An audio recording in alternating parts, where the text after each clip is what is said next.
with John of Warbringer. Hello there. How did you enjoy Bloodstock? I know you said that it was like the best UK crowd you've seen, but was that really the I would case? say so. So it's the first festival of this size we played in the UK. We've been a band for 20 years, and people have been saying that whole time, play Bloodstock, you gotta play Bloodstock. And I'm saying I would play, any band would play any festival that has many people at it. That's just what you want as a band. So the offer finally came. It's on Bloodstock, not us. We'd be here tomorrow if we could, you know. But Bloodstock finally made us an offer, and so here we are, and we finally did it, and it was great. We blew the place goddamn sky high. Yeah, so we shed a bit of blood for you. Did we shed enough? I would say so. I think some people, there was a wall of death at one point, and there was a guy doing like spin kicks in the middle, and he must have gotten hit with the human equivalent of a bulldozer. You know, it was pretty savage. So it was great.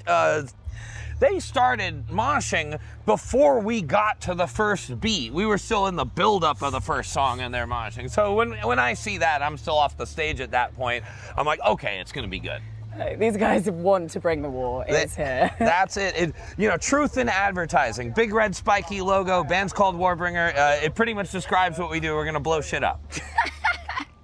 I mean, do you think that there is anything you couldn't get away with so long as there are vicious risks? You mentioned that some people think, ooh, sword, ooh, cheesy power metal coming in. Well, the context of that song is it's like a medieval lord going like, ha ha, you ignorant peasant, I did an original act of violence that put me here, and then I made an ideology that now you call your religion, and because of this I'll own your children's children, and when I die I will still own you forever.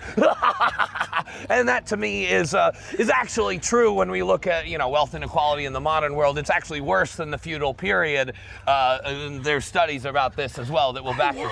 Oh yeah, it's ridiculous. So there's like nothing more evil than that. Satan, that's a cartoon character. Real evil is human beings, and that's what I'm talking about. And so I don't see that as cheesy. It's the most hateful and awful thing you can imagine. So that's what your sword is all about. Yes, the sword and the cross. The sword is the act of violence that made the lords in the first place, and then the cross is the ideology that legitimated them to the peasantry. And today the sword and the cross is much more a dollar sign, if you will, you know, words like entrepreneurship, etc., that legitimate things that you look at degrees of inequality that you could never justify without this crazy ideology that may as well be mystical, you know.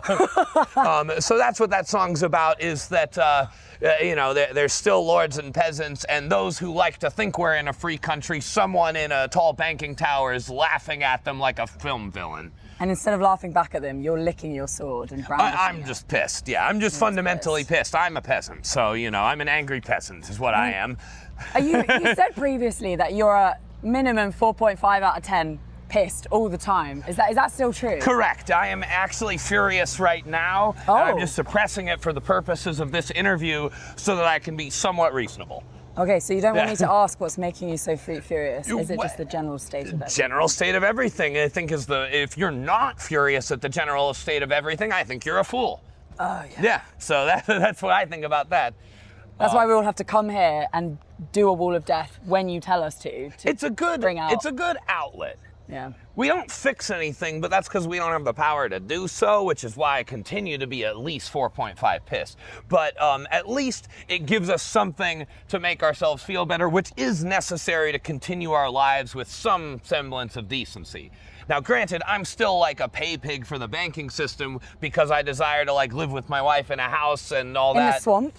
In the swamp, you're correct. I live in the swamp, and that means that every month someone like whacks me on the head and says, "Pay, you fucking loser," and I do, just like you, and that makes me mad constantly. That doesn't mean I'm not happy. The two can exist side by side, but they're just totally separate domains. So, do you think that you are still, what was it, the oldest new band in thrash? Yes, I would say so. It's very interesting that we are considered torchbearers for the new wave of thrash, and we've been around 20 years. Now, when we look at the original runs of most of the influential thrash bands, it's between 3 to 5 albums, and it's in like a 5 to 7 year period in the 80s to early 90s is what we're looking at for this genre. We have 7 over 20 years, and somehow we're a new band. So I don't understand it, but that's what they say, so I guess it's true. But maybe it's like people do like new bands because it brings them into a genre they might not have listened to. So all they're doing is saying they're an old band, but everyone wants to listen to thrash because of them. I would hope so. You know, I hope we could be a gateway to that wonderful genre. And honestly, though, if you're into metal and you haven't heard any thrash, like, where have you been? It's kind of the glue that at the center of the whole thing. It shares a border, as I say, with pretty much every other existing metal style. And like, I don't know, do you like riffs? If not, I don't understand you. Yeah. You know? Go listen to like R&B or something like that. R&B is totally fine. It's totally, and there's great stuff in R&B. I'm not gonna say a bad word about R&B, but just nobody is gonna be like, R&B, you know, like, and take the, you know, I've heard this, I didn't make that line up.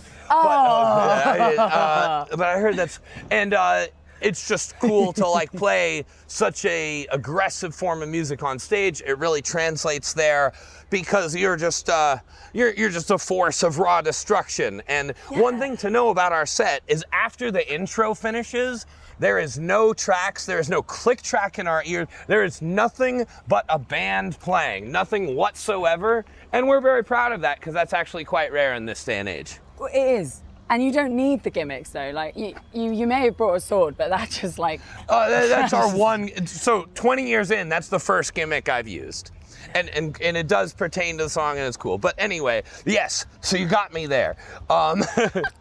You do.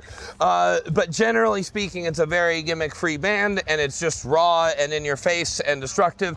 And what we try to do is have the highest level of catchiness and songwriting while still sounding like someone's holding a machine gun to your face. And always trying to be more lethal, more vicious, whether it's physically with a sharp sword or in your music. Correct. Yeah, always mean, always aggressive. The band actually, if you go through the discography, is a little more expansive than you might expect. But the live show, if you give us an hour, you'll see some more of the different sides of the band. You give us 40 minutes and you'll get a pure assault. Yeah. And that's what we wanted. I was like, Warbringer's coming on. I'm gonna put on my like battle gear. I'm just going in there to like fall over. That's right. Yeah. Yeah, full battle gear all the time. And Bloodstock came in their full battle gear and absolutely wrecked the place. They were choking on dust and loving it. So I couldn't ask for more for the first time here. I hope we come back and we can do it again. Fuck yeah. Yeah. Well, you said that there's a lot of dumb shit and funny comments and silly commentary going on in your like tour bus. Who is the silliest and what has been said? Blake is really silly with his accents and everything. Adam, we have on long drives the letter game where you pick 3 letters and everyone just comes up with literally any phrase that is those 3 letters as an acronym. And sometimes they're very standard and sometimes they're utterly horrifying and I couldn't repeat them to you.